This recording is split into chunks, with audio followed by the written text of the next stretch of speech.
Good morning, children. It's Wednesday, 20th May 2020. Welcome to the next lesson of Street Child. Hope everybody is enjoying the story so far. We've got a couple of more days of Street Child before we go on the next topic. Okay, so now let's read the next chapter of Street Child.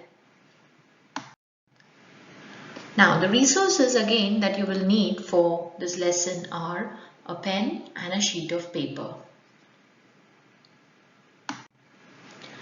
Learning intention: to explain thoughts and use points raised from two different perspectives to help clarify ideas. Success criteria: I can read and understand the ways in which the author has used language to create atmosphere.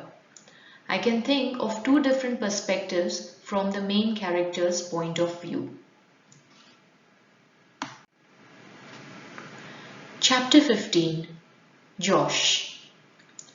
Grimy Nick stood with his long oar dipping into the water and guided the Lily out, and along with her came a flock of barges and sailing boats.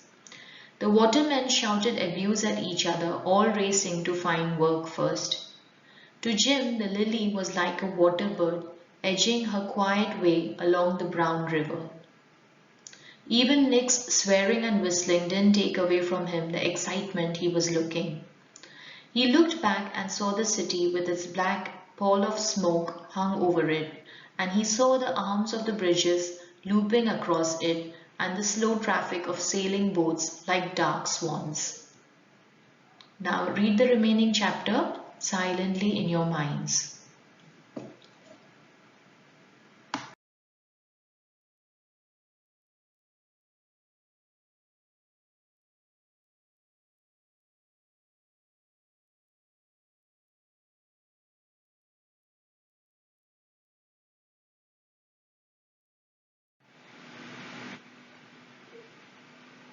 Now I'm going to read the end of the chapter. He hauled himself quickly up the road, whistling tunelessly between his teeth. Jim sat for a long time with his legs crossed and his arms folded across his knees. The moon was out, bright and red as a mocking face, and the river was billowing up to it. Beyond was blackness, and beyond was blackness. There was no other world but the blackened heart of the lighter and his own small bench space. This was his home. He had to accept it. Okay, so now in this chapter you realize that Jim is very disheartened. He's quite depressed at his situation and he doesn't know how to get out of this situation.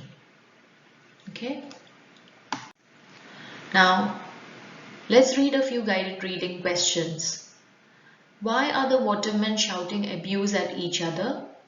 Find and copy a simile from the chapter. Can you think of another simile to describe the movement of the boat? Where would you rather be? In the workhouse, helping Rosie, or working for Grimy Nick? Explain your reasons to someone. Why is the moon described as a mocking face? How do we know that Jim has given up? Jim should just accept his fate. Do you agree with this statement? Now, some of the answers, children, depends on you. What do you think? Like, for example, the last one. Do you think he should just accept his fate?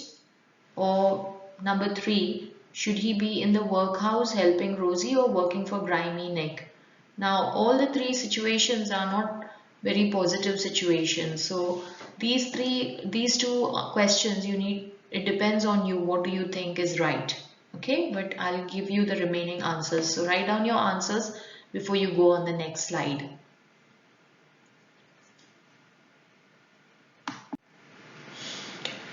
Now the answers are: the watermen were shouting abuse to each other because they wanted to race to find work first.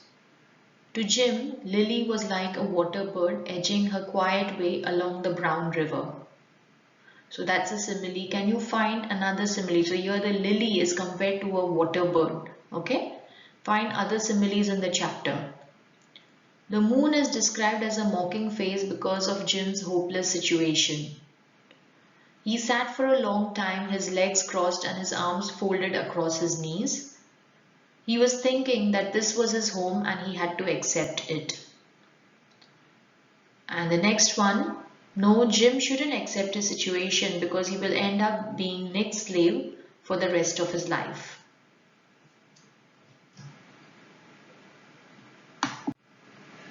Now, here is a video, children. It's on horrible histories and it shows you during Victorian times how children were exploited as child laborers and get absolutely no compensation. It's a beautiful video. You can either type it on YouTube, horrible histories, and then just type the remaining, or I'll have the link on the school's website as well, and you'll come to know how children were treated, poor children were treated during Victorian times. Now here is a little bit of it tells you about Jim's situation, what happened to the Victorian children, poor Victorian children during Victorian times. Poor Victorian children had to work from a very young age. In fact, they were around your age when they had to work for their masters. Okay, so they didn't go to school or did not have any of any of the comforts that children enjoy now. In fact, most children worked a 12-hour day from the age of 3 or 4. Children were cheaper to employ than adults. Most children didn't have a choice about working. Their families needed them to work to earn money, so as a family they could buy food. Poor children wore ragged clothes and looked thin and hungry. Lots had no shoes. Poor children needed to work. So what sort of jobs did children do? Lucky children got apprenticed into a trade. It was the trade master's job to teach the child how to do their job. Apprentices normally worked a 12-hour day and were not allowed to work on Sundays. After working a long day, children did not normally have enough time to go to school. Children were often forced to work in factories, sweep chimneys, become street sellers, or work in the mines. Okay, so this gives you an idea about Jim's fate at the moment. Okay. Now your task is you're going to make a list of all the pros and cons of working with grimy Nick. So you are going to make a table with 2 columns. One is going to be the pros of working for grimy Nick and cons of working for grimy Nick. That means pros means what were the positive sides of working with grimy Nick. So like for example, one of the pros was he could go on the sea on sitting in the boat. That's quite a lovely experience. So that's one of the pros. Cons might be grimy Nick was very cruel and unkind and he made him work extremely hard. So you're going to make a list of all the pros and all the cons of working for grimy Nick. Send me all of your answers on the Year 5 email address and I will be giving you feedback. Good luck with the task and see you tomorrow. Bye-bye.